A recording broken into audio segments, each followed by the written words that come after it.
Alors nous allons voir ce qui a été la base de la déroute de ce grand homme. Alléluia. Chers frères et sœurs, on voit que Dieu était avec cet homme. Et quand nous revenons dans la parole dans le livre de 1 roi 2, verset 1, la Bible nous dit que David approchait du moment de sa mort et il donna ses ordres à Salomon, son fils, en disant, je m'en vais par le chemin de toute la terre, fortifie-toi et sois un homme. De toute la terre, il s'en va par le chemin de toute la terre, ça veut dire qu'il allait quitter la terre, il allait mourir. Verset 3, observe le commandement de l'Éternel ton Dieu, en marchant dans ses voies et en gardant ses lois, ses ordonnances, ses jugements et ses préceptes, selon ce qui est écrit dans la loi de Moïse, afin que tu réussisses dans tout ce que tu fasses, tu feras, et partout que tu te tourneras.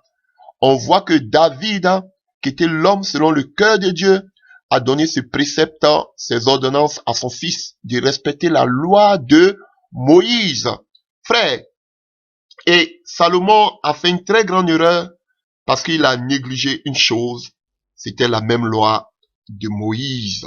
Frère, et on voit que Salomon avait la grâce de l'Éternel et on voit que l'Éternel se révéla 2 fois à cet homme. Frère, mais, et nous voyons, si je peux m'exprimer ici, je peux dire que c'est là une des causes pour laquelle il a chuté, ça, Salomon. Parce que il avait l'approbation de Dieu. Il avait la grâce de Dieu sur sa vie. Il savait que Dieu l'acceptait puisqu'il faisait descendre le feu la nuée par sa prière. Frère, et Dieu se révèle à lui pour lui dire que je t'exauce. Salomon s'est dit que ça ne sert à rien de voir dans la parole de Dieu, puisque je suis avec Dieu. Si je suis dans une erreur, Dieu allait me dire peut-être par une révélation que je suis dans l'erreur. Mais si aujourd'hui Dieu est avec moi, si j'ai des révélations, c'est que Dieu est avec moi. Cela ne sert à rien de me tourner vers la parole, vers la loi de Moïse, comme David lui avait dit. Alléluia. Vous voyez, et c'est le cas de beaucoup d'enfants de Dieu, de véritables enfants de Dieu. Frères, qui se sont tournés vers les visions, qui se sont tournés vers la grâce de Dieu, qui se sont tournés vers ce que Dieu est en train de faire par eux, par les biais. Donc, ils négligent la parole de Dieu au détriment des dons spirituels, au détriment de la vision et des songes. Non, j'ai la vision, j'ai les songes, mais si je vis mal, pourquoi Dieu permet encore que j'ai des songes, j'ai des visions? Frère, je veux que tu t'inspires de la vie de Salomon. Salomon avait des visions. Salomon, Dieu s'est révélé à lui 2 fois, mais Salomon n'a pas regardé la parole de Dieu. Et c'est ça qui était le problème aussi de Saül, le même problème aussi avec Samson. C'est le même problème ici, jeune serviteur de Dieu. Je vous en supplie, quelle que soit la fougue, la grâce que Dieu met en vous, n'oubliez jamais la parole de Dieu. Et Salomon avait déjà des révélations, donc il n'avait rien à voir avec la parole, il ne pouvait plus fixer ses yeux sur la parole de la loi de Moïse en ce temps, alors que son père lui avait laissé cela comme héritage. Il ne regardait plus ce que son père lui a donné comme héritage. Comme Samson n'écoutait plus son père et sa mère qui avaient déjà reçu la vision avec lui, qu'il avait déjà vu l'ange leur parler. Et c'est l'erreur des jeunes serviteurs de Dieu aujourd'hui. Nous regardons plus à ce que Dieu fait avec nous que de se plonger, de plaire à la parole de Dieu, de se mirer dans la parole de Dieu. Et c'était une des graves erreurs qui a fait tomber, qui a fait chuter le roi Salomon. Et pour concrétiser ce que je dis, nous allons prendre la parole de Dieu dans le livre de Deutéronome, dans le livre de Deutéronome 17. Deutéronome 17, à partir du verset 14 à 17.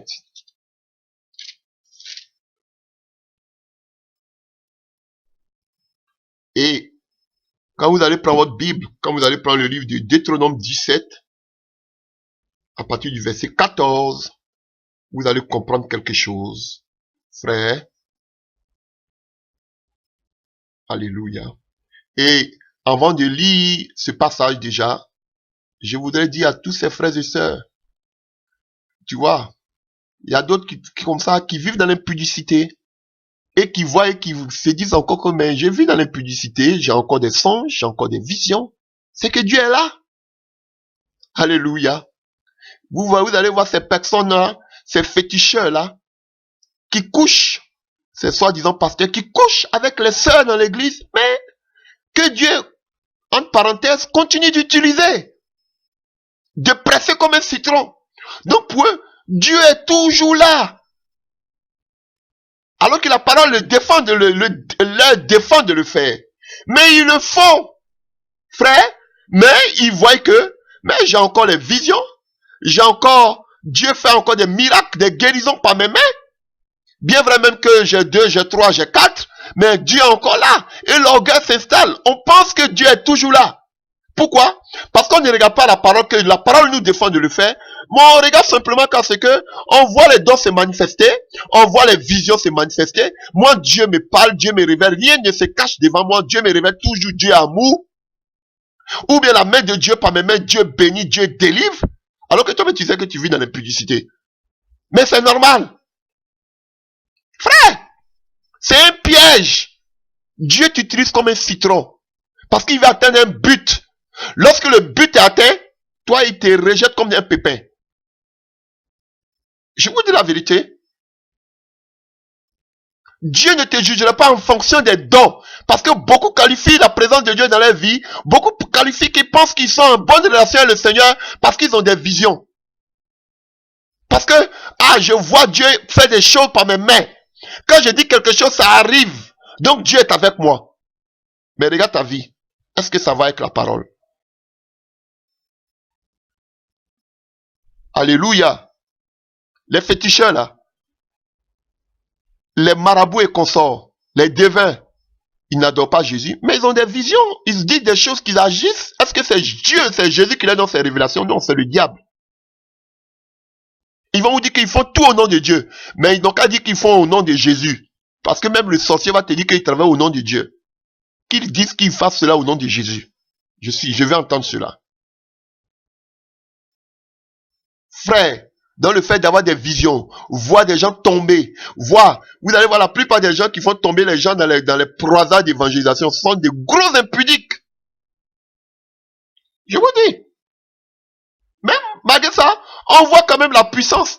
Souvent même, ce n'est même pas la puissance qui vient de Dieu. Souvent même, c'est les œuvres occultes. Donc ayez beaucoup de discernement. Lisons, dans le livre de Deutéronome 17, à partir du verset 14 à 17. Le titre ici, on parle de la royauté. La royauté.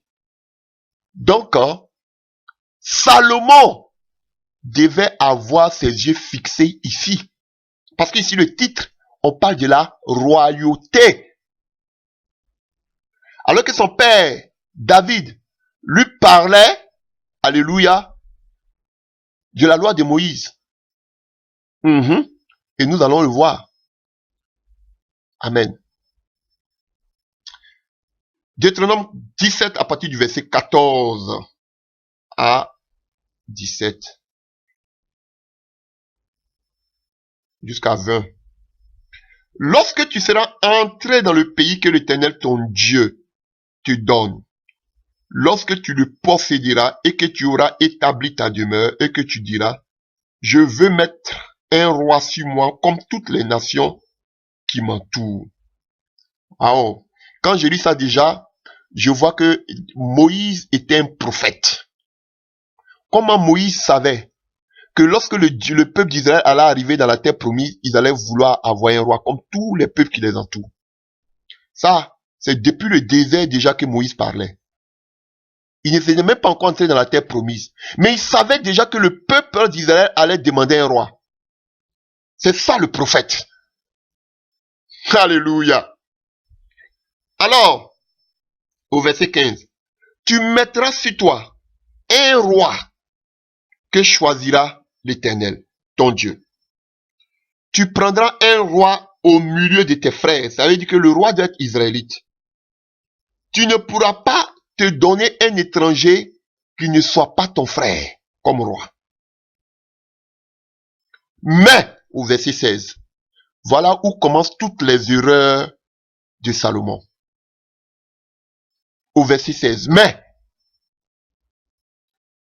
qu'il n'est pas un grand nombre de chevaux et qu'il ne ramène pas le peuple en Égypte pour avoir des chevaux. Car l'Éternel vous a dit, vous ne retournerez plus par ce chemin-là. Alléluia.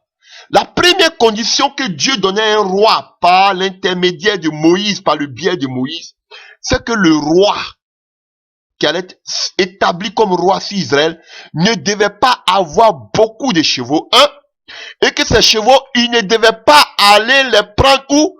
En Égypte. Pourquoi? Alléluia. Parce que l'armée, les chevaux représentent l'armée. Quand on parle des chevaux, l'armée était faite à partir des chevaux et ceux qui les montaient. Vous voyez? Donc, l'armée était, et les chevaux étaient une sorte de puissance. Et on sait que la plupart de tous ces qu'on appelle, que ce soit des puissants en matière de chevaux, tous ces chevaux puissants se trouvaient en Égypte dans le temps. Et le Seigneur ne voudrait pas que il retourne en Égypte pour deux choses. Ne pas s'appuyer sur la puissance militaire de l'Égypte, et deux, comme on l'a lu tout à l'heure, pour ne pas ramener encore le peuple vers l'Égypte.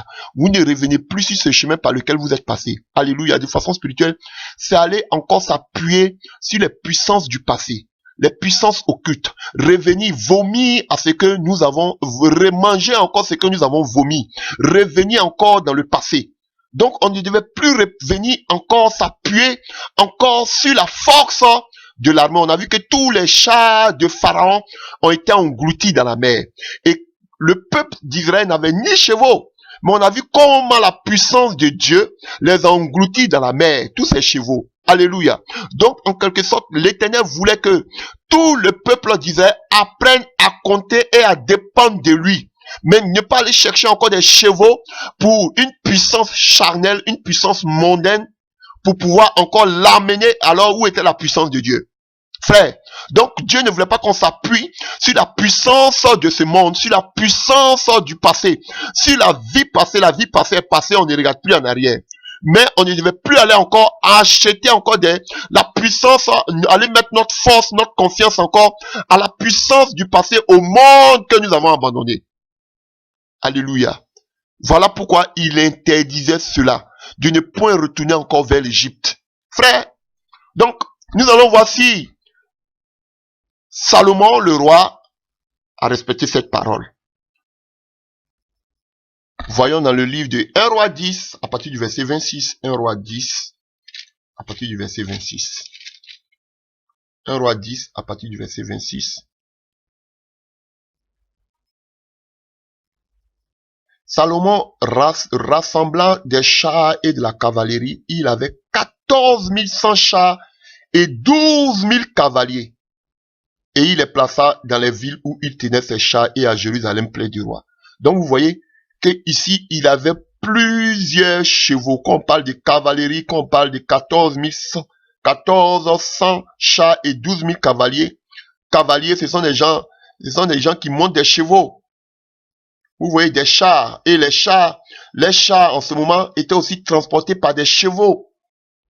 Frère, donc on voit déjà qu'il avait beaucoup de chevaux. Ce qui allait déjà contre la parole de Dieu. Et on peut le voir aussi dans le livre de 2 Chroniques. Dans le livre de 2 Chroniques 9, à partir du verset 25. 2 Chroniques 9, à partir du verset 25.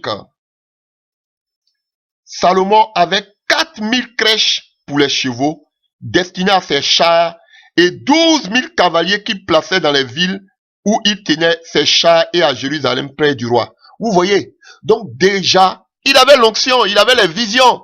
C'est beau, c'est bon, Dieu est là, Dieu se révèle 2 fois à lui. Mais il n'obéissait pas à la parole. Il avait déjà beaucoup de chevaux. C'est que la parole de Dieu nous disait qu'il était interdit pour un roi d'Israël d'avoir. Alléluia. Donc, on voit déjà une des premières défaillances. Vous allez me dire, mais est-ce que c'est à cause de ça qu'il est tombé? Oui, frère. Tu désobéis à la parole, on va voir tout ce que cela va lui causer. Nous savons que ce n'est pas une grande armée qui sauve le roi, ni le nombre de chevaux qui sauve le roi, mais nous devons prendre notre appui sur l'Éternel. Et on sait que l'Éternel a toujours combattu pour Israël. Maintenant, en ayant beaucoup de chevaux, en ayant une grande armée, ça veut dire que Dieu n'est plus capable. Lorsque, qu'on appelle, Josué faisait tomber les murs de Jéricho par la louange et l'adoration, dites-moi, il y avait des chevaux? Il n'y avait pas de chevaux. C'était avec l'aide de l'Éternel. Oh, aujourd'hui, Salomon amène des chevaux pour prendre la place, la puissance de Dieu. Frère, il mettait maintenant sa foi, maintenant sur la chair. Dieu ne pouvait plus intervenir. Et maintenant, si le peuple d'Israël avait des combats, ils n'allaient plus crier vers l'Éternel. Puisqu'ils avaient tous ces chevaux, ils étaient armés. Alors que Dieu veut toujours que nous apprenions à compter sur lui. Alléluia. Nous allons voir maintenant où il payait ses chevaux. Où Salomon payait ses chevaux. 2 Chroniques 9 à partir du verset 28. 2 Chroniques 9 à partir du verset 28. C'était en Égypte et tous les pays que l'on tirait les chevaux pour Salomon. Vous voyez, ce que la parole de Dieu nous défendait dans le livre de Deutéronome, on voit que Salomon avait beaucoup de chevaux. Et où il partait payer ses chevaux? En Égypte. Il ramenait encore le peuple de Dieu vers le passé. Vers ce qu'ils ont vomi. Là où ils étaient en captivité pendant plus de 430 ans. Il les ramène encore sous le joug encore du péché. Il les amène encore à prendre l'appui encore sur les œuvres du passé, sur l'appui charnel. Alléluia. Donc on voit que tous les chevaux de Salomon venaient de l'Égypte. Alléluia. 1 Roi 10 verset 28. 1 Roi 10 verset 28. C'était en Égypte que Salomon tirait ses chevaux. Une caravane de marchands du roi allait les chercher par troupes et à un prix fixe. Lui-même, il ne marchandait pas. En Égypte, c'était la bonne qualité de chevaux. Il ne marchandait pas, il prenait un prix fixe. Alléluia. Voici une des erreurs de beaucoup d'enfants de Dieu. On allait donc comme Salomon. Il priait, il savait incliner, il savait toucher le cœur de Dieu. Il savait faire descendre le feu dans le temple, la nuée dans le temple. Oui, Dieu s'est révélé à lui. Il a les visions, les révélations. Il a la richesse, la connaissance, l'intelligence. Mais il ne marchait pas selon la parole de Dieu. Et vous allez me dire, mais pourquoi Dieu ne lui a pas révélé qu'il était dans le faux, qu'il était dans l'erreur? Parce que vous vivez seulement que selon les visions et les révélations. Plongez vos regards dans la parole de Dieu. Si la parole de Dieu dit que c'est faux, tu dis c'est faux. Amen. J'ai dit oui à toute la parole de Dieu. N'essayez pas de mettre pour vous, c'est-à-dire, non, mais c'est pas ce que j'ai vu dans ma vision. Ta vision ne doit jamais aller contre la parole. Si tu as une vision, une révélation qui va contre la parole, frère, ma soeur, la parole de Dieu ne change pas. Toutes choses prendront fin, même tes visions, tes révélations. La parole de Dieu va jamais prendre fin. Donc si tu as une révélation qui va contre la parole, ma soeur, mon frère, faut te revoir. Mais Dieu m'a dit, mais ce que Dieu t'a dit, ça va à la parole? Est-ce que ça va à la parole? En ce moment, pourquoi Dieu n'a pas dit à Salomon, mais Salomon, il faut te souvenir de ce que j'ai dit à Moïse dans ma parole. Pourquoi il n'a pas dit ça en songe? Parce que en tant qu'un enfant de Dieu d'Israël, il devait plonger ses regards dans la loi. C'est pas Dieu encore qui va venir te révéler. Tu as déjà la parole devant toi. Médite la nuit et jour. Et je vous l'ai dit la dernière fois, même le prophète Daniel, le grand prophète, il a plongé dans le livre de Daniel 9, il a plongé ses regards dans la parole pour voir que 70 ans devaient s'écouler. Pourquoi Dieu ne l'a pas révélé pour dire que c'est 70 ans, hein? Arrêtez d'être charnel. Vous voulez mettre Dieu dans vos plans. Et maintenant, vous prenez les visions comme maintenant, qu'on appelle. Moi, j'ai vu ça dans mon rêve. Donc, ça veut dire que Dieu est dedans. Sorcellerie. Donc Salomon avait ramené le peuple aux choses anciennes, à la puissance de ce monde passé que Dieu avait détruit dans le désert. Ça, c'est première des choses. On revient toujours dans le livre de Deutéronome 17, à partir du verset 16. Deutéronome 17, à partir du verset 16. On voit que, mais qu'il n'ait pas un grand nombre de chevaux et qu'il ne ramène pas le peuple en Égypte pour avoir beaucoup de chevaux, car l'Éternel vous a dit, vous ne retournerez plus par ce chemin-là. Verset 17, on voit encore une autre prescription que Dieu donna à Moïse. Qu'il n'ait pas un grand nombre de femmes, afin que son cœur ne se détourne point et qu'il ne fasse pas de grands, alléluia, verset 17, qu'il n'ait pas un grand nombre de femmes, afin que son cœur ne se détourne point. Alléluia. La parole de Dieu nous dit ici, la deuxième condition pour quelqu'un qui devait être candidat à la royauté, ou même qui était déjà roi, il ne doit pas avoir de grand nombre de chevaux, il doit compter sur l'Éternel, il ne doit pas aller les acheter ses chevaux en Égypte, et la troisième des conditions que Dieu nous donne ici, il ne devait pas avoir un grand nombre de femmes. Alléluia. Bon, je fais une petite parenthèse pour vous dire le lien, la génétique. Vous voyez, quand un enfant naît, on dit, ah, il ressemble à son papa ou à sa maman. Donc, nous sommes seulement que la photocopie de nos parents, même si le Seigneur est celui qui nous a créés. Alléluia. Frère, David était un grand coureur de jupons. Son fils aussi a pris l'héritage. C'est ça. David avait des scandales de femmes. Son fils aussi a suivi les traces de son père. Vous-même, vous le dites, tel père, tel fils. Ah bon, ça c'est une petite parenthèse. Chacun peut faire son commentaire. Alléluia. Alors, voyons. La Bible nous dit ici que il ne devait pas avoir beaucoup de femmes, pour ne pas que se nomme ces femmes-là, afin que son cœur ne se détourne point. Nous allons voir si Salomon a respecté cette parole. Et nous allons le voir dans le livre de 1 Roi 11. 1 Roi 11, à partir du verset 1.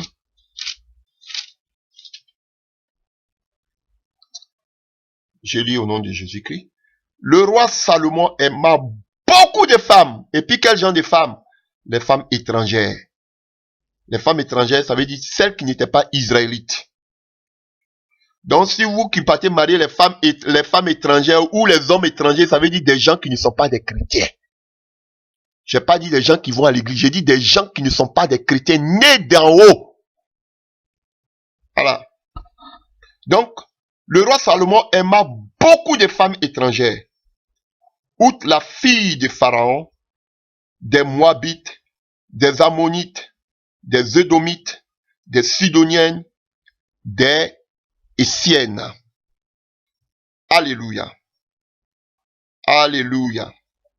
Donc, à partir du verset 2, appartenant aux nations dont l'Éternel avait dit aux enfants d'Israël, vous n'irez point chez elles, et elles tourneraient certainement vos cœurs du côté de leur Dieu. Vous voyez, voici la raison. Une personne m'avait dit une fois, ah mais si vous voulez pas qu'on marie les païens, vous voulez pas qu'on marie les païennes, même ceux même qui ont marié, même les frères, les sœurs en Christ, les chrétiennes, eux-mêmes ils ont divorcé. Donc laissez-nous marier les chrétiens, les païens ou les païennes. Parce que plus qu'eux-mêmes ils divorcent. Mais écoutez, on voit ici clairement que quand Dieu dit de ne pas prendre des étrangères ou des étrangers, il ne parle pas ici à cause du divorce. D'ailleurs, je suis contre. Mais il ne parle pas à cause du divorce. Il parle à cause d'une chose. Pour ne pas que quoi? Notre cœur soit détourné vers quoi? D'autres dieux. Voici la raison pour laquelle Dieu te dit de marier quelqu'un qui est né de nouveau d'en haut, qui est chrétien, qui est chrétienne. Pour ne pas qu'il détourne ton cœur. C'est la vérité que je vous dis. Parce que si tu vas marier un musulman, d'ailleurs, quand tu veux marier un musulman, le musulman, il sait que la femme doit être soumise à son mari. Il demande à la femme, si le monsieur là, il veut de toi qui n'est pas musulman, il faut qu'il devienne musulman. Parce que nous savons que la femme doit être obéissante à son mari. Donc si tu dois lui être obéissant, il faut qu'il soit musulman. Parce que si il n'est pas musulman que tu le maries, tu dois être obéissante. S'il est chrétien, tu vas devenir chrétienne. Donc, il te donne les conditions. Faut que déjà le monsieur soit musulman. Chers frères et sœurs, voici le piège. Si tu prends quelqu'un qui est sorcier, c'est vrai que déjà par le contact sexuel, parce que selon la parole de Dieu dans le livre de Corinthiens, quand tu as déjà un rapport sexuel avec quelqu'un, vous formez seulement un seul corps. Donc si c'est quelqu'un qui a des démons, que tu vas avec lui par le sexe, tu prends en même temps ces démons automatiquement. Si tu es quelqu'un qui aime beaucoup charlanter, automatiquement par le rapport sexuel, tu prends en même temps ces démons. Voici la réalité spirituelle, frère. Donc, si la personne, comme la parole de Dieu nous dit, si tu vas avec une prostituée, automatiquement tu deviens seul corps avec cette prostituée. Donc, c'est ce que la parole de Dieu nous apprend. Donc, chers frères et sœurs, ne cherchons pas des excuses. La parole demeure la parole. Si tu es marié déjà avec un païen, selon le conseil de Paul, tu dois toujours prier. Si lui-même il veut te laisser parce que tu es devenu chrétien ou chrétienne, ça c'est son problème. Mais tant que tu n'es pas encore marié, marie quelqu'un qui craint Dieu. Frère, on a vu le cas du fou de Gadara, il avait plus de 6000 démons. Alléluia. Donc ça veut dire que la seule chose qui peut chasser un démon d'un corps, c'est la présence de Dieu dans ta vie. Donc quelqu'un qui n'est pas chrétien, qui n'a pas la présence de Dieu, le Saint-Esprit véritablement dans sa vie, il a des esprits en lui. Donc, le fait d'aller déjà avec lui, il suit déjà ta sémence. Je vous dis la vérité.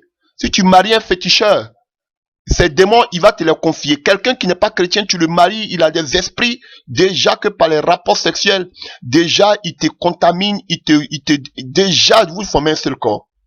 Donc, voilà, c'est comme le sida. Quelqu'un qui a la maladie du sida, déjà que tu couches avec lui, il te communique la maladie. Par quoi? Par le rapport sexuel.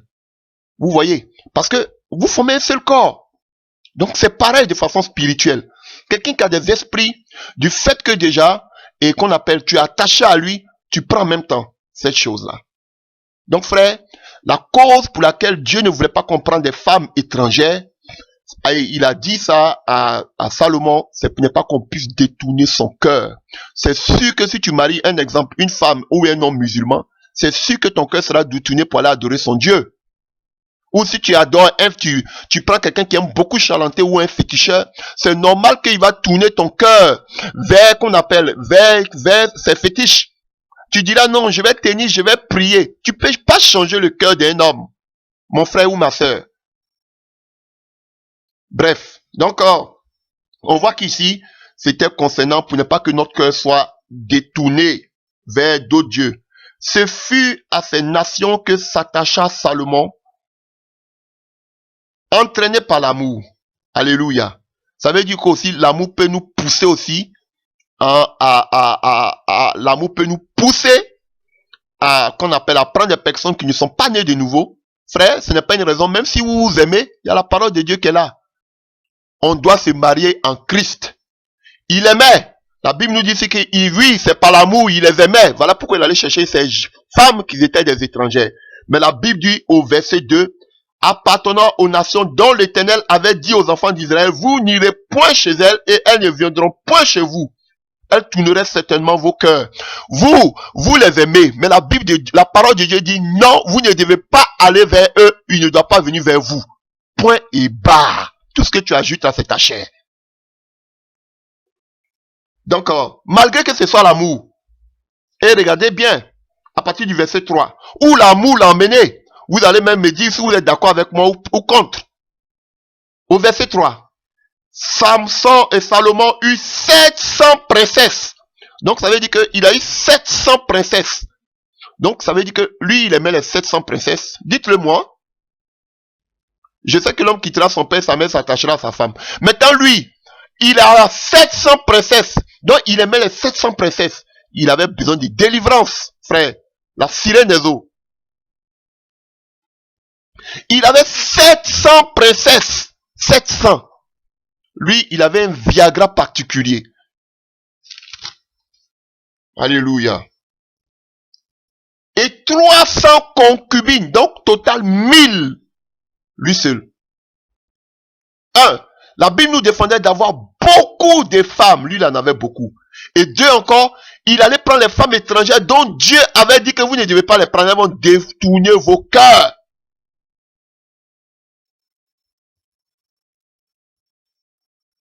Alléluia.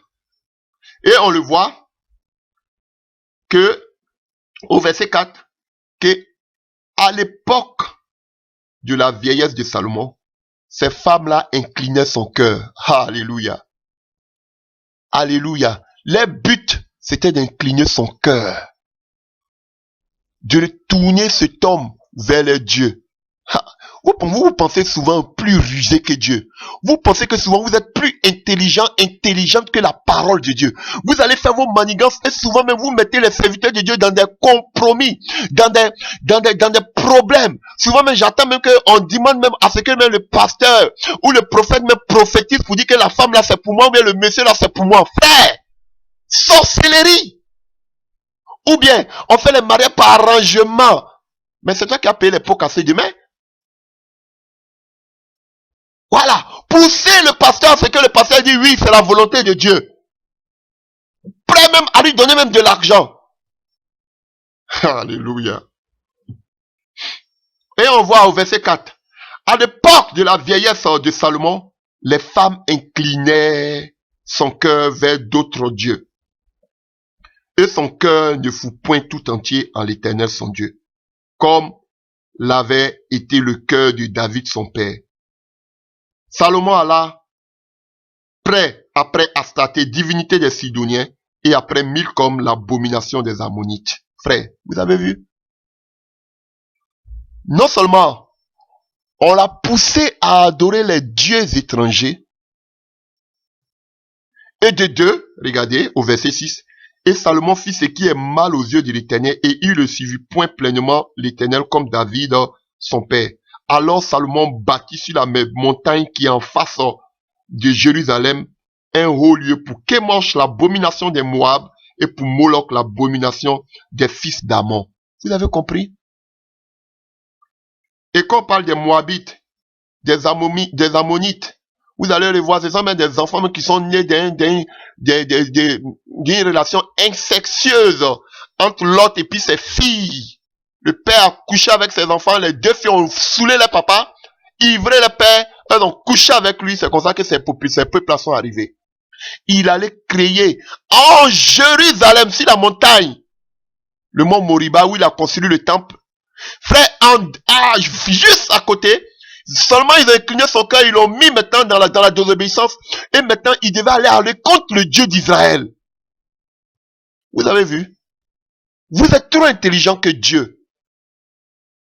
Et souvent vos yeux sont déjà, vous convoitez déjà quelqu'un, vous convoitez un frère ou une soeur, vous attendez maintenant que la prière, tous vos prières n'ont qu'à aller maintenant dans cette direction. Quand on vous dit quelque chose qui va contre, vous êtes fâché. Parce que déjà dans votre cœur, c'est ce que vous voulez.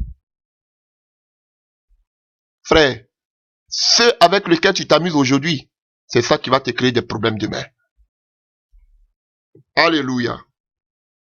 Alors, il avait beaucoup de femmes. Et des femmes étrangères qui ont incliné son cœur. Alléluia. Donc, on voit la deuxième erreur de Samson. Alléluia. Non de Samson, mais de Salomon le roi, fils de David. Et quand vous voyez 1 roi 10, le livre de 1 roi 10, ou le livre de 2 Chroniques 9, à partir du verset 1, on nous parle aussi, en dehors de ces 700 princesses et de ces 300 concubines, David a encore continué avec d'autres femmes. Et on voit l'exemple de la reine de Saba, ou de Séba, qui venait de l'Éthiopie. On a vu comment elle est venue. La Bible dit qu'il lui a donné tout ce que son cœur désirait. Et selon la tradition, selon les écrits, il a eu des rapports sexuels avec la reine de Saba ou de Séba. Et de là sont quittés ce qu'on appelle les Falachas. Alléluia. Comme les anges aussi ont eu, dans le livre de Genèse, ont eu des rapports sexuels avec les filles des hommes. Ils ont eu les Néphilim. Donc, c'est la même manière ici que aussi. Bon, ça, c'était les anges. De la même manière aussi, David et Salomon a eu des rapports sexuels avec la reine du sabbat, qu'on appelle, d'elle est sorti les Falachas, dont est sorti aussi Haïlé Sélassié. Vous avez entendu cette histoire. Et aujourd'hui, je connais plein d'Israélites qui me rencontrent, d'Éthiopiens qui viennent d'Éthiopie, qui me rencontrent encore cette histoire. Et la plupart des Falachas aujourd'hui sont en train de rentrer en Israël. La plupart, ils sont rentrés en Israël. Et vous les voyez, ils font partie de l'armée intégrale qu'on appelle de l'armée israélienne. La plupart sont des Falachas. Alléluia.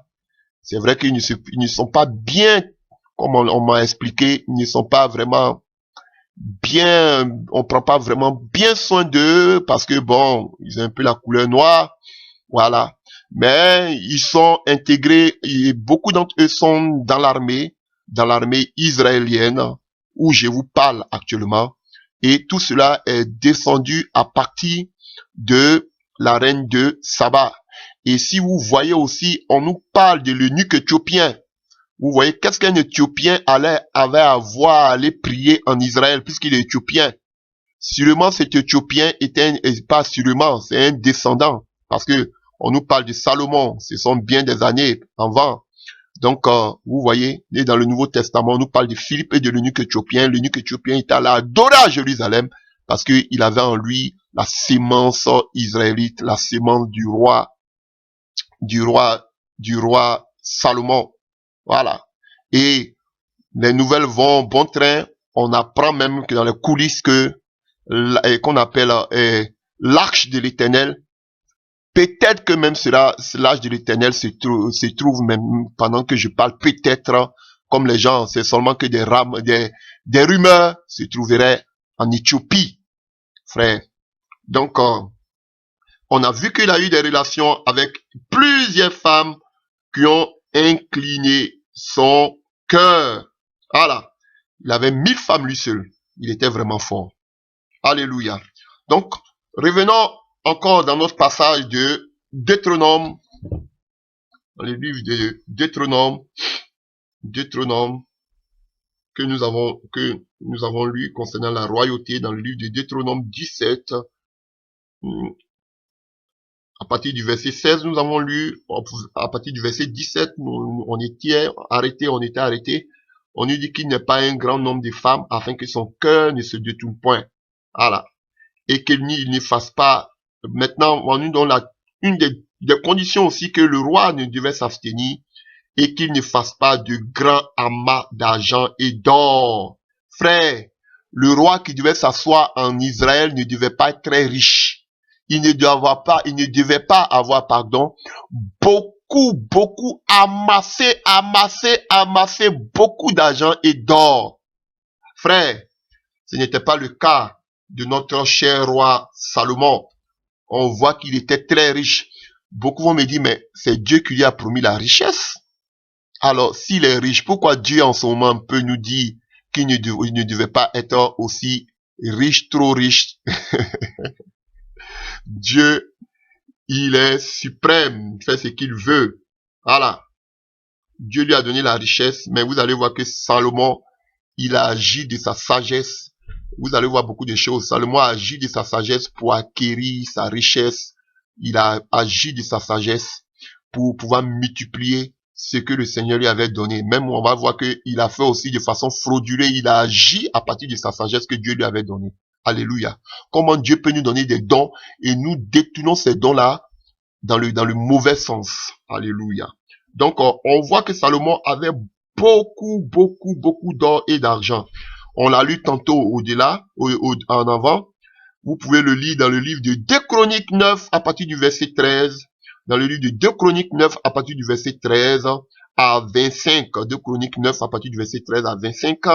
Et le verset 27. Vous pouvez voir dans le livre du roi aussi, nous l'avons lu tantôt. Vous pouvez voir toute la gloire que Salomon avait. Comment il avait beaucoup d'argent. La Bible nous dit que du temps de Salomon, on ne considérait pas l'argent. C'était comme les pierres à Jérusalem. Frère, il amassait beaucoup d'or. Alléluia. Donc, encore, une des ruses que Salomon avait, c'est un piège. Quand je vous dis que Satan prend toujours sur le côté fort qu'on néglige, c'est pas seulement sur le côté faible. On voit que Salomon était tellement sage, il avait une sagesse qui venait de Dieu. Il s'est servi de cette sagesse pour faire des bêtises. Si je peux m'exprimer ainsi, excusez-moi.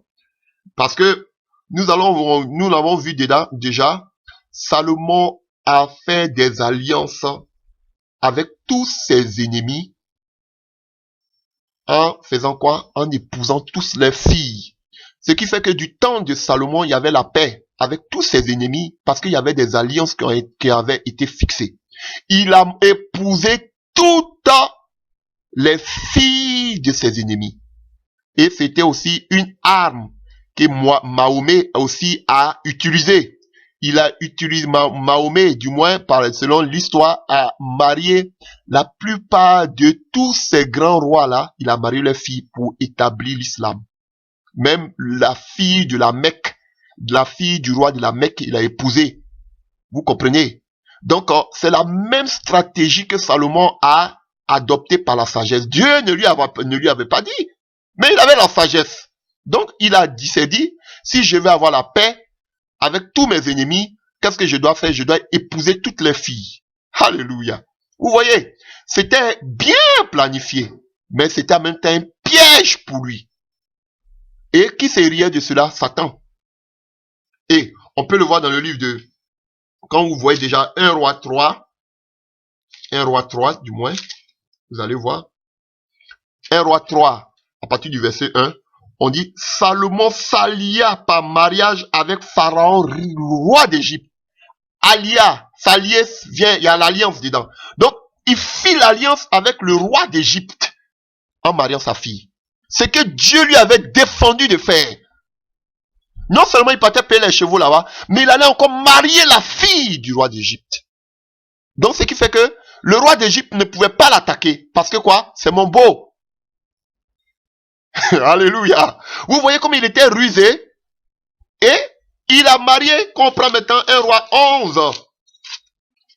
1 roi 11 à partir du verset 1. On dit que, à part la fille de Pharaon, il a marié la fille du roi des Moabites, des Ammonites, des Édomites, des Sidoniennes dont vient Jézabel, des Étiennes. Et si Étienne, ou bien Étienne, vous voyez, tous ces peuples païens là, il a marié toutes les filles afin qu'il y ait la paix dans son royaume.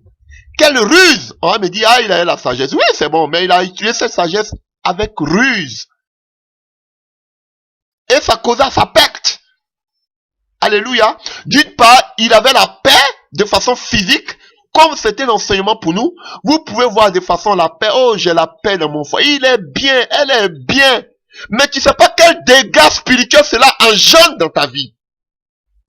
Oui, ton âme est vendue. Tu vas te marier à un rosicrucien franc-maçon. Tu vas avoir de l'argent. Oh oui, il y a la paix. D'ailleurs, mais tu ne pourras jamais avoir la paix. Un semblant de paix. Parce que tu vas avoir tous les biens de ce monde de façon physique. Mais spirituellement, tu es mort, tu es morte. Vous calculez seulement le physique. Mais vous ne voyez pas le dégât spirituel que cela peut causer. Et c'est ça. Salomon avait la paix avec tous ses ennemis de façon physique. Mais spirituellement, tous ces semences de ces peuples-là l'ont poussé à aller adorer les dieux et l'ont poussé à s'élever contre Dieu en venant établir une abomination en face même du temple qu'il a bâti pour le Seigneur. Là où le feu était descendu. Frère, ma soeur, fais attention. Alléluia. Donc pour avoir la paix, il a usé de ruse, il a fait alliance avec tous ces peuples-là en épousant leurs filles. Alors la parole de Dieu nous dit dans le livre de 1 roi 11, toujours à partir du verset 4. À l'époque de la vieillesse de Salomon, les femmes inclinaient son cœur vers d'autres dieux. Et son cœur n'était plus tout entier à Dieu. Frère, vous connaissez la malice des femmes et les patiences, les ruses, comme on a vu à Samson. elles vont détourner ton cœur. Et il a commencé à adorer. Il a commencé à adorer ces divinités-là, frère. Il a détourné son cœur vers Dieu. Vous voyez, ce n'est pas pendant qu'il était jeune. Oh, quand j'ai lu ça, j'ai été frappé. Ces femmes-là, il les épousait, elles étaient patientes jusqu'à attendre à sa vieillesse. Parce qu'à la vieillesse, on permet toutes choses. On n'a plus ce charisme de prendre, de décider. On n'a plus cette volonté, on est fatigué. On ne veut plus entendre des emmerdements. Parce qu'on est fatigué dans la tête. Et avec un peuple qui devait juger, elles ont pris tout le temps, leur patience. Quand une femme veut t'emmerder, elle va prendre sa patience pour avoir ce qu'elle veut de toi. Ainsi, elles ont plus le temps, frère, jusqu'à ce qu'il soit vieux. Elles n'ont pas baissé les bras. Elles pouvaient dire, bon, il est vieux, laissons-le. Mais dans sa vieillesse, elles ont tout fait pour incliner son cœur. Tu connais le diable? Mon ami, mon ami. Tu connais le diable? Elles n'ont pas baissé les bras jusqu'à ce qu'il soit vieux pour incliner son cœur. Alléluia. Satan aussi patient. Comme les œuvres des ténèbres, les sorciers sont très patients. Ils veulent atteindre un objectif. Ils vont prendre le temps. Et ce n'est pas toujours au début qu'on chute. Ce n'est pas au début. Au début, vous allez voir tout ce qu'on a vu. Ils ont bien commencé. Salomon a bien commencé jusqu'à sa prière fait descendre le feu du ciel. Mais c'est toujours à la fin. Là où tout va bien, là où on pense que Dieu est avec nous, là où on voit que le ministère ou bien l'œuvre, le service est grand, Dieu se manifeste. C'est là que Satan commence à travailler. C'est à sa vieillesse où il veut se reposer de tout ce qu'il a fait comme travail. Maintenant, il veut jouir, il veut bénéficier pleinement de ce qu'il a fait avec le Seigneur. C'est là que l'ennemi vient lui prendre. Par qui? Parce que lui-même il a causé. Sa même sagesse l'a piégé. Il voulait avoir la paix. Il a fait des alliances. Ces alliances l'ont amené sa perdition. À la perdition. Alléluia. Alors voyons autre chose que Salomon aussi a fait. A fait du moins. Excusez-moi pour ce lapsus lingué. Alors, à partir du verset 20. De 1 roi 9, à partir du verset 20. Tout le peuple qui était resté, des Amoriens, des Essiens, des Phérésiens, des Éviens et des Jébusiens, ne faisait point partie des enfants d'Israël. Leurs descendants qui étaient restés après eux dans le pays et que les enfants d'Israël n'avaient pas pu dévouer par interdit, Salomon les leva comme esclaves de corvée, ce qu'ils ont été jusqu'à ce jour. Donc ça veut dire que tous ceux que Israël n'a pas terminé, détruit, Salomon les a pris comme esclaves pour faire le temple. Verset 22. Mais Salomon n'employa point comme esclaves les enfants d'Israël, car ils étaient des hommes. Il a utilisé les hommes d'Israël comme des hommes de guerre, ses serviteurs, ses chefs, ses officiers, les commandants de ses chars et de la cavalerie. Alléluia. Alors, voyons dans le livre de 1 roi 5 à partir du verset 13, 1 roi 5 à partir du verset 13. Le roi Salomon du moins, leva sur tout Israël des hommes de corvée. Il était au nombre de 30 000. Il les envoyait au Liban 10 000 par mois. Alternative, ils étaient 1 mois au Liban et 2 mois chez eux. Donc vous voyez, le peuple d'Israël, ceux qui travaillaient, ils étaient 1 mois au Liban, 2 mois chez eux. Ils travaillaient à l'extérieur. Alléluia. Et Salomon avait encore 70 000 hommes qui portaient les fardeaux et 80 000 qui taillaient les pierres dans les montagnes, sans compter les chefs au nombre de 3 300 proposés par Salomon sur les travaux et chargés de surveiller les ouvriers. Le roi ordonna d'extraire de grandes et magnifiques pierres de taille pour les fondements de la maison.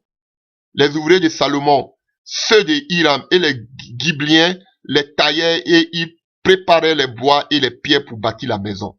Alléluia. Vous voyez, donc Salomon a fait souffrir le peuple d'Israël. Amen. Il a fait souffrir le peuple, son propre peuple. Pourquoi je le dis? Vous allez me dire c'est faux. On va continuer. 1 roi 12. 1 roi 12 à partir du verset 3. 1 roi 12 à partir du verset 3 à 4. Afin d'atteindre ses objectifs, il a fait travailler le peuple d'Israël. Vous voyez, il a construit la maison de l'Éternel à 7 ans, mais lui-même son propre palais, tellement qu'il voulait avoir la gloire, l'honneur, il a créé son propre palais, nous l'avons vu, pendant 13 ans. Alléluia. Dans le livre de 1 roi 7, verset 1, 1 roi 7, verset 1, on voit que Salomon a construit sa propre maison pendant 13 ans. Alléluia. Et le temple, pendant 7 ans, dont le peuple d'Israël était obligé d'aller travailler toujours au Liban. 1 mois là-bas, 2 mois chez eux, ils faisaient les va-et-vient comme ça. Et nous allons le voir dans le livre de 1 roi 12, dans le livre de 1 roi 12, verset 3 à 4. Voilà. Alors, écoutez, le roi Salomon était mort. Qui devait prendre la relève, qui devait être le futur roi, c'était son fils Roboam. Alors, écoutons, verset 12 à 1. 1 roi 12, verset 1. Roboam se rendit à Sichem, car tout Israël était venu à Sichem pour le faire roi. Verset 2. Lorsque Jéroboam, fils de Nébat, eut des nouvelles, il était encore en Égypte, où il était enfui loin du roi Salomon, parce que le roi Salomon voulait le tuer, on le voit ça tout à l'heure. Et c'était en Égypte qu'il demeurait. On l'envoya appeler, alors Jéroboam et toute l'assemblée d'Israël vient à Roboam et lui parlait ainsi. Écoutez à partir du verset 4. Ton père, ça veut dire Salomon, a rendu notre joug dur. Toi maintenant, allège cette rude servitude et le joug pesant que nous a imposé ton père, et nous te servirons. Vous voyez, donc Salomon avait imposé un joug dur au peuple d'Israël. Donc ils ont dit à Roboam, son fils, pardon, faut alléger notre charge pour que nous puissions vraiment te respecter, t'honorer. Et on a vu que Roboam s'est tourné vers les sages, vers ceux qui étaient au temps de Salomon. Ils ont dit, oui, ton papa vraiment a été très dur avec le peuple. Pardon, faut les alléger pour qu'ils puissent te respecter. La Bible dit que Roboam allait écouter ceux qui ont grandi avec lui et ils lui ont donné un mauvais conseil pour lui dire que, faut leur dire que ton père n'a rien fait, que toi tu vas multiplier les souffrances. Et on a vu comment il était déchu. C'est à partir de lui que Dieu a taillé le peuple d'Israël en deux et que Jéroboam a pris 10 tribus et que lui il a pris une seule tribu. Pourquoi il y a 12 tribus? Pourquoi 11 seulement tribus? Parce que vous voyez que Jéroboam a pris seulement la tribu de Juda et que Jéroboam a pris les 11. Roboam a pris la tribu de Juda, Jéroboam a pris les 10 autres tribus. Ça fait 11 en principe. Parce que la 12e tribu, c'est la tribu des Lévites. Les Lévites n'avaient pas de terre et qui s'occupaient du temple de Dieu. Ils n'avaient pas de terre quand il y a eu les distributions. Alléluia. Amen. Donc, nous voyons que il a maltraité son propre peuple pour ses désirs, pour ses besoins égoïstes, pour construire, pour bâtir. Il voulait faire des choses des plus grands. Il avait la folie des grandeurs. Et on voit, vous pouvez lire dans le livre de 1 roi 6, tout ce qu'il a fait. Vous voyez, il avait la folie des grandeurs et son peuple devait prendre le peuple qu'on appelle le pot cassé. Alléluia.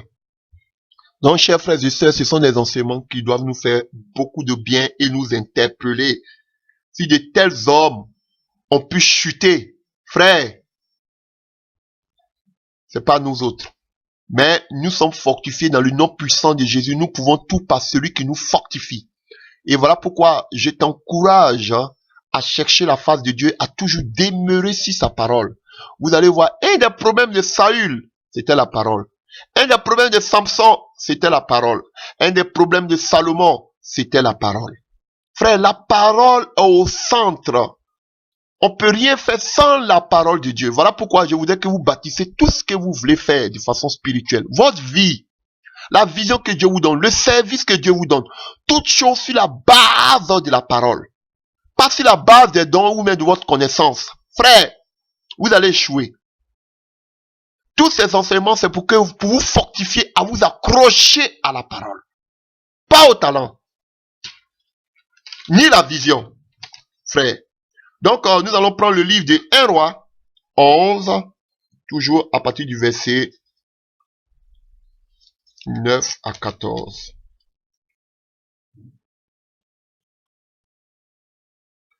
Et à partir du verset 8, 1 roi 11, à partir du verset 8. Et il fit ainsi pour toutes ces femmes étrangères qui offraient des parfums et des sacrifices à leur Dieu. Donc ça veut dire qu'elles offraient même des enfants, des sacrifices d'enfants. Tout ça, Moïse et Salomon le permettaient. Frère, combien il est tombé de là-haut. Verset 9. L'Éternel fut irrité. 1 roi 11 à partir du verset 9. L'Éternel fut irrité contre Salomon parce qu'il avait détourné son cœur de l'Éternel. Vous voyez, pareil comme Dieu a dit à Saül, il a dit qu'on appelle à Samuel que Saül s'est détourné de moi. C'est la même chose ici que Dieu dit aussi de Salomon. Salomon s'est détourné de Dieu. Il s'est détourné, il avait détourné son cœur de l'Éternel, le Dieu d'Israël, qui lui était apparu 2 fois. Et la Bible mentionne ici, 2 fois Dieu lui est apparu. Mais malgré que Dieu lui est apparu, frère, il a détourner son cœur de Dieu. Donc, le fait que tu as des visions, des révélations, Dieu même n'a qu'à te montrer comme un écran géant. Tu peux te détourner de Dieu. Je vais vous dire la vérité. Donc, ne pense pas que parce que tu as des super révélations, des super dons, des super visions, donc Dieu est là. Frère, Dieu s'était révélé 2 fois à lui, mais il a détourné son cœur de Dieu. Alléluia. Verset 10. Il y avait à ses dégâts défendu d'aller après d'autres dieux, mais Salomon n'observait point les ordres de l'Éternel. Vous voyez, il n'observait pas les ordres de l'Éternel. Verset 11. Et l'Éternel dit à Salomon, puisque tu agis de la sorte, et que tu n'as point observé mon alliance et mes lois que je t'avais prescrites, je déchirerai le royaume de dessus toi et je le donnerai à ton serviteur. Seulement je ne le ferai point pendant ta vie, à cause de David, ton père. C'est de la main de ton fils que j'arracherai. Je ne l'arracherai pas cependant pas tout le royaume. Je laisserai une tribu à ton fils à cause de David mon serviteur et à cause de Jérusalem que j'ai choisi. Vous avez vu, c'est ce que je vous ai expliqué tantôt. À cause de David, Dieu il versit sa parole pour l'accomplir. Il n'a pas arraché la royauté à Salomon. Il a attendu que Salomon meure pour arracher cette royauté à son fils. Il a laissé une partie, un seul royaume, le royaume de Juda, où se trouvait Jérusalem, parce qu'il avait choisi Jérusalem et à cause de David. Mais malgré ça, ça ne disait rien à Salomon. Donc, la première malédiction, la première sentence qui tombe sur Salomon, à cause de ses agissements, le royaume, il perd le royaume. Vous voyez, sa sagesse où ça l'a emmené, aller faire des alliances avec des faux dieux, parce qu'il n'a pas obéi à la parole, et il a perdu. Il y a toujours une conséquence à la perte de la grâce de Dieu dans sa vie. Tu vas toujours perdre quelque chose. Voilà pourquoi on fait cet enseignement pour vous empêcher d'arriver là.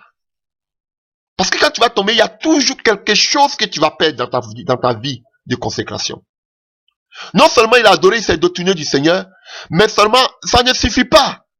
Et vous voyez, chaque fois que Dieu donne une malédiction ou une sentence, ce n'est pas toi qui payes, mais c'est toujours tes enfants. Regardez bien, on va le voir aussi à la vie d'Ézéchias. On a vu à la vie de Saül. On a vu comment le peuple d'Israël a pris dans le livre d'Esther. C'est toujours la descendance qui prend les pots cassés. Donc, frères et sœurs, ne regardez pas à votre vie. S'il y a des conséquences qui doivent arriver, qui va les payer, ce sont votre progéniture.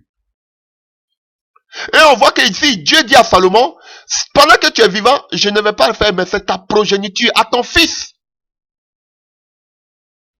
Et quand Dieu voulait, David voulait bâtir un temple, il dit ce n'est pas toi, c'est ton fils. Dieu travaille toujours avec la génération à venir. Dieu travaille toujours avec la descendance. Si tu te comportes bien, tes enfants vont prendre la bénédiction. Tu te comportes mal, tes enfants prennent la malédiction. Et c'est ça. Donc, sous Roboam, on voit que Dieu arrache la 10 tribus, comme je vous ai dit tantôt, à Roboam pour le donner à Jéroboam. Alléluia. Donc, Dieu lui arrache la royauté, 10 tribus. Il lui laisse seulement une tribu, la tribu de Juda. Et nous continuons. Ça ne suffit pas. L'Éternel est dans tout son courroux, dans toute sa colère.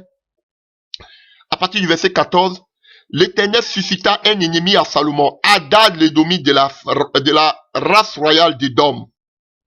Dans le temps où David bâtit Édom, Joab, chef de l'armée, étant monté pour enterrer les morts, tua les mâles qui étaient en Édom. Et il resta 6 mois avec tout Israël jusqu'à ce qu'il eût exterminé tous les mâles. Ce fut alors que Hadad prit la fuite avec les Édomites, serviteurs de son père, pour se rendre en Égypte. Vous avez compris? Donc Dieu a suscité un ennemi, frère. Quand Dieu est contre toi, voilà pourquoi David a dit, je préfère tomber entre les mains de l'Éternel Dieu que de tomber entre les mains de mes ennemis. Lorsqu'il a fait le dénombrement. Frère, quand Dieu est contre toi, Dieu peut même lever tes ennemis pour te fouetter un peu. Je vous dis la vérité. C'est pas la sorcellerie que je dis.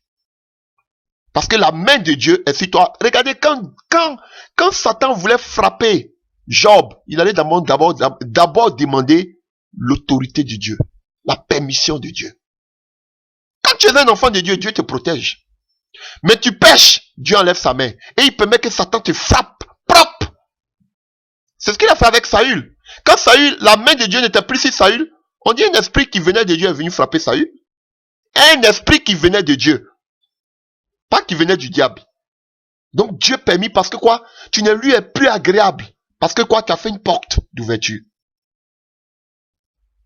Alléluia. Donc souvent quand tu te comportes mal, Dieu permet que il enlève sa main pour que l'ennemi te chicote afin que tu reviennes à lui. Tu ne veux pas aussi, ça continue. Tu t'endurcis, tu meurs dedans. Tu n'es pas sauvé. Lui, il est Dieu.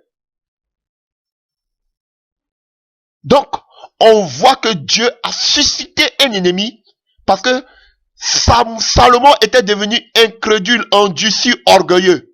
Il ne voulait plus entendre. Donc, il fallait que Dieu maintenant se lève pour lui susciter un ennemi.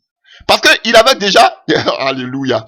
Vous avez vu? Et puis regardez où Dieu allait chercher l'ennemi. Parce qu'il avait déjà corrompu tous ceux qui sont à côté.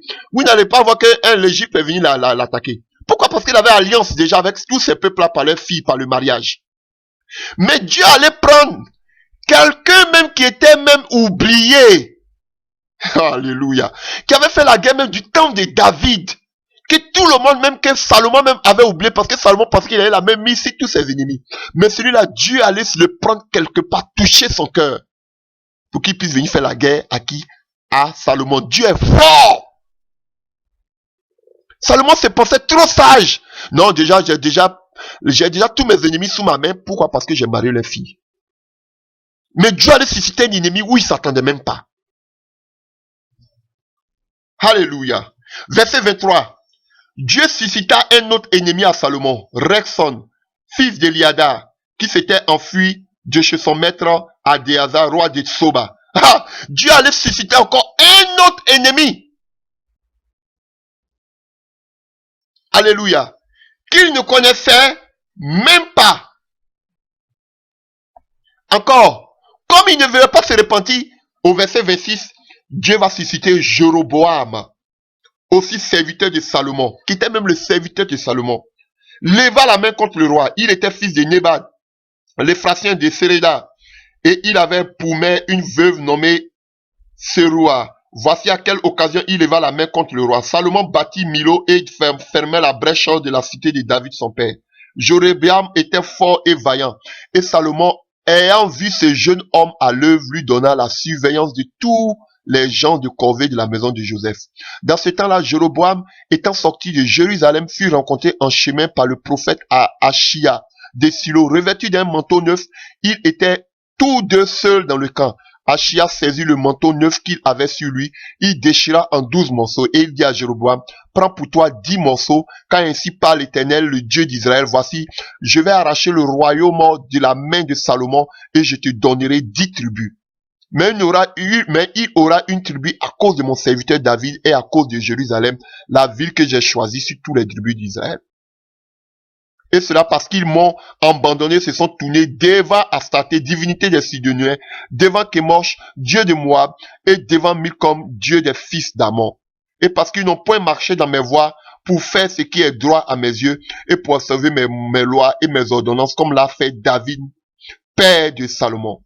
Je n'ôterai pas de sa main tout le royaume, car je le maintiendrai prince tout le temps de sa vie à cause de David, mon serviteur, que j'ai choisi et qui a observé mes commandements et mes lois. Mais j'ôterai le royaume de la main de son fils. Alléluia. Et la Bible nous dit, à partir du verset 40, Salomon chercha à faire mourir Jéroboam. Et Jéroboam s'éleva et s'enfuit en Égypte auprès de Shishak, roi d'Israël, d'Égypte. Il demeura en Égypte jusqu'à la mort de Salomon. Vous avez vu? Donc c'est à ce Jéroboam-là que Dieu a donné 10 tribus d'Israël. Et à Roboam, il a laissé seulement qu'une tribu, la tribu de Juda, à cause de David. Vous voyez la malédiction? Où est part? C'est pas mon thème aujourd'hui. Mais les enfants prennent toujours les pots cassés. Vous comprenez? La désobéissance. Un homme qui avait toute la sagesse. Un homme qui avait toute la connaissance. Vous voyez, il était devenu maintenant criminel. Au lieu de chercher à se repentir, il cherchait maintenant à tuer Jéroboam, au lieu de chercher la face de Dieu. Frère, vous voyez comment avec des talents, avec des dons, des grâces, des gens même qui font tomber le feu du ciel. Mais vous voyez comment ils ont terminé. Et tous ces enseignements, c'est pour vous édifier, à vous accrocher sur la parole. À ne pas vous laisser persuader dans les discours persuasifs, dans vos visions, dans vos rêves, dans vos dons, dans vos talents, pour penser que j'ai l'approbation de Dieu. Accrochez-vous à la parole. Soyez ancrés sur la parole de Dieu, frères et sœurs. Et vous allez voir qu'au thème de sa vie, le dernier livre qu'il a écrit, un de ses derniers livres, c'était le livre d'Ecclésiaste, qui est la conclusion de toute sa vie. Alléluia. Et quand j'ai lu le livre d'Ecclésiaste, à partir du verset 2, chapitre 2, vous voyez, c'est ce même roi-là. Aujourd'hui, après toute la gloire qu'il a demandé à Dieu, Seigneur, ne permets pas que je sois trop riche pour ne pas que je m'éloigne de ta volonté. Ne permets pas que je sois pauvre pour ne pas que je mendie. Donne-moi juste ce qu'il faut pour que je sois heureux. Un tel homme. Alors que les gens de ce monde aujourd'hui cherchent la royauté, la gloire. Frère, tu peux pas avoir la gloire de ce monde et puis être tout entier le cœur à Dieu. C'est pas possible. Peut-être c'est la grâce de Dieu. Et puis ces gens des hommes, on peut les compter du bout des doigts. Que l'argent, la gloire n'a pas eu d'effet sur les vies. Des gens qui sont morts en eux-mêmes. Des gens dont la gloire de ce monde n'a pas d'effet sur eux. Dieu peut les bénir. Je crois que Dieu peut bénir quelqu'un. Mais, frère, une gloire que Dieu va te donner qui va t'éloigner de lui comme Salomon, je ne crois pas que Dieu va te le donner. Frère, donc tous ceux qui parlent de la prospérité, ces gens qui se nomment même dollars et consorts. Frère, regardez leur vie, regardez leur cœur. Leur cœur n'est pas tout entier au Seigneur. L'homme le plus riche, son cœur n'a pas été au Seigneur. C'est pas vous qui cherchez les miettes que vous appelez aujourd'hui prospérité, que votre cœur sera attaché de toute votre force au Seigneur. C'est pas possible. Et quand je lis Ecclésiaste 2, je vais finir par là. C'est même personne qui dit vanité des vanités, tout est vanité. Il a goûté à tout. Mais à la fin, il dit vanité des vanités, tout est vanité. Toi, tu vas me dire, non, il faut prospérer. Faut qu'on possède. Faut qu'on soit élevé, on ne doit pas être pauvre. Je sais que la pauvreté, c'est une malédiction. Salomon même le dit dans le livre ici. Il n'a jamais vu le pauvre mendier son pain. Le juste, du moins, mendier son pain. Alléluia. Lisons, pour terminer, Ecclésiaste 2, verset 1. J'ai dit à mon cœur, allons, je te prouverai par la joie, et tu goûteras le bonheur. Et voici, c'est encore là une vanité. J'ai dit du rire insensé et de la joie, à quoi sert-elle? Verset 3. J'ai résolu à mon cœur de livrer ma chair au vin, tandis que mon cœur me conduirait avec sagesse. Et de m'attacher à la folie jusqu'à ce que je visse ce qui est bon pour les fils de l'homme, de faire sous les cieux pendant le nombre des jours de leur vie. J'exécuterai les grands ouvrages, Je me bâtis des maisons. Je me plantai des vignes. Je me fis des jardins et des vergers. Et j'y plantai des arbres à fruits de toute espèce. Je me créai des étangs pour arroser la forêt où croissaient les arbres. J'achetai des serviteurs, des servantes, et j'eus leurs enfants nés dans la maison. Je possédais des troupeaux, des bœufs et des brebis, plus que tous ceux qui étaient avant moi dans Jérusalem. Je m'amassai. Vous voyez? Lui-même, il reconnaît ici l'Ecclésiaste. Lui-même, au verset 12, il dit, moi, l'Ecclésiaste, j'ai été roi d'Israël à Jérusalem. Quand il dit, lui, l'Ecclésiaste, c'est Salomon même qui parle. Alléluia. À partir du verset 8, ça, quand il dit, moi, l'Ecclésiaste, j'ai été roi d'Israël à Jérusalem, c'est Ecclésiaste 1 à partir du verset 12. Mais on revient à notre passage de Ecclésiaste 2 à partir du verset maintenant 8 où je me suis arrêté. Il dit, je m'amassais de l'argent. Vous comprenez? Ce que Moïse avait défendu. Il reconnaît ici qu'il s'amassait beaucoup d'argent. Je m'amassais de l'argent et de l'or. Vous voyez, lui-même il le dit. Et les richesses des rois et des provinces. Je me procurais des chanteurs et des chanteuses et des délices des fils de l'homme. Les femmes en grand nombre. Lui-même il reconnaît qu'il avait des femmes en grand nombre. Je devins grand, plus grand que tous ceux qui étaient avant moi dans Jérusalem. Et même ma sagesse demeura avec moi. Vous voyez, il avait toutes ces femmes. Il avait tout cet argent et tout ce or. Mais il dit, sa sagesse était toujours avec lui. Frère, tu peux vivre mal, mais les dons, Dieu ne se répand jamais. C'est là, Dieu va te presser comme un citron. Mais ça ne veut pas dire que tout ce que tu fais, Dieu est là. Alléluia. Verset 10. Tout ce que mes yeux avaient désiré, je ne les ai point privés. Je n'ai refusé à mon cœur aucune joie, car mon cœur prenait plaisir à tout mon travail. Et c'est la part qui m'est revenue. Puis j'ai considéré tous les ouvrages que mes mains avaient faits, et la peine que j'avais prise à les exécuter. Et voici, tout est vanité. Vous voyez, toutes ces femmes qu'il a eues, il dit c'est vanité. Tout l'argent qu'il a amassé, il dit c'est vanité. Tout ce qu'il a bâti, il dit que c'est vanité. C'est à la fin de ses jours. Hein? Et voilà pourquoi, en théologie, on vous dit que par ce livre, on voit qu'il s'est vraiment repenti. Parce que c'est l'un de ses derniers livres qu'il a écrit. Et voici, tout est vanité poursuit du vent.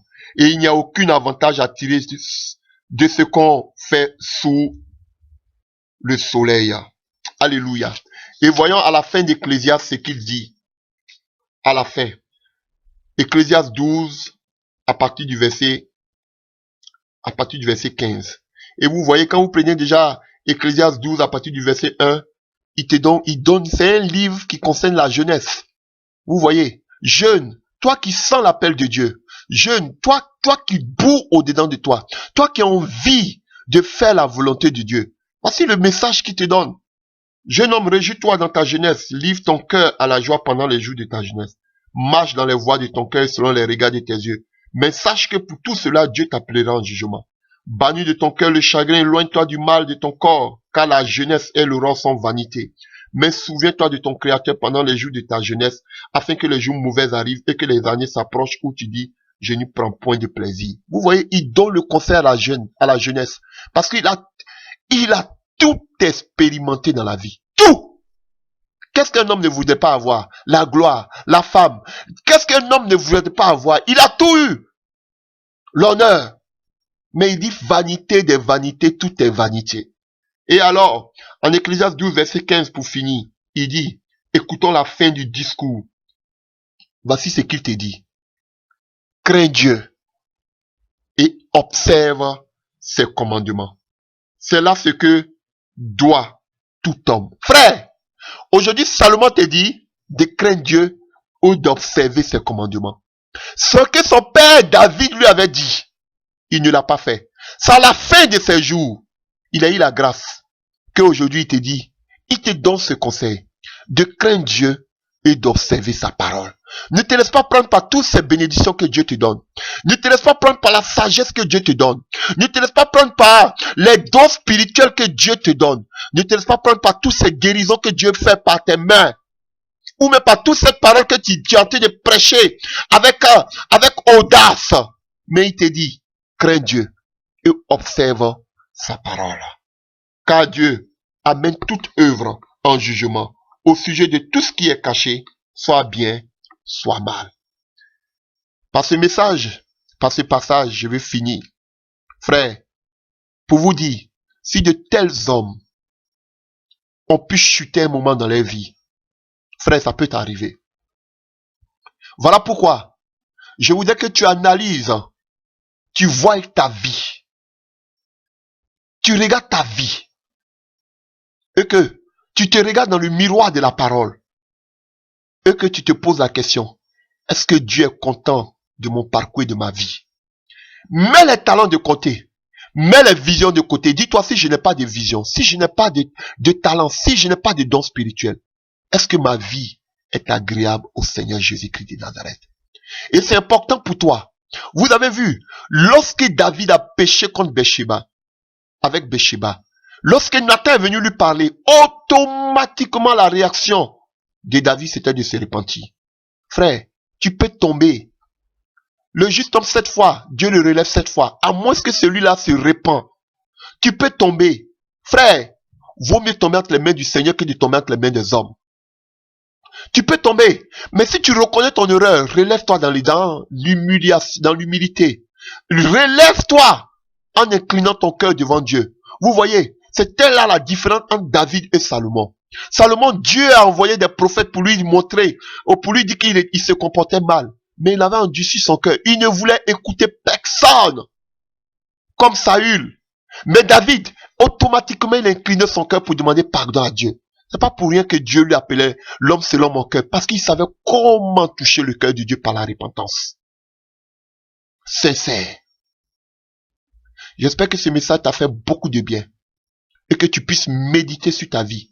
Si tu t'enorgueillis à cause de la sagesse, la connaissance que Dieu t'a donnée, si tu t'enorgueillis à cause des visions, la Bible nous mentionne que Dieu s'est révélé 2 fois à Salomon. La Bible a mentionné, mais malgré que Dieu s'est révélé 2 fois à lui, ça n'a pas empêché d'aller adorer d'autres dieux. Aujourd'hui, tu peux te dire que tout va bien, tu peux faire descendre même le feu du ciel, tu peux avoir les visions, tu peux voir la main de Dieu se manifester avec toi. Frère, mais attention à tes pas. Ne t'enorgueillis pas. Ne te laisse pas aller par tous ceux qui te crient aujourd'hui, qui t'élèvent, mais humilie ton âme et cherche à plaire à ton Dieu. Que Dieu vous bénisse et qu'il vous fortifie. J'espère que ce message vous a fait beaucoup de bien. Dans le nom puissant de Jésus-Christ de Nazareth. Amen.